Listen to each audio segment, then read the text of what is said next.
Hello guys, सो आज इस video में समझते हैं टू इम्पॉर्टेंट मार्केटिंग के बारे में। One is pull marketing and other one is push marketing.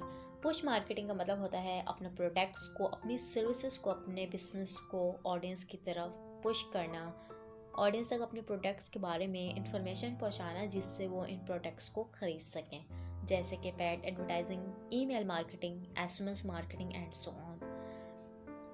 Pull marketing का मतलब होता है कि relevant content, amazing blog, amazing content provide करके ऑडियंस को अपने ब्रांड से अवेयर कराना और जैसे कि वो आपके प्रोडक्ट्स को, आपकी सर्विसेज को ग्रैब करने में इंटरेस्टेड हो।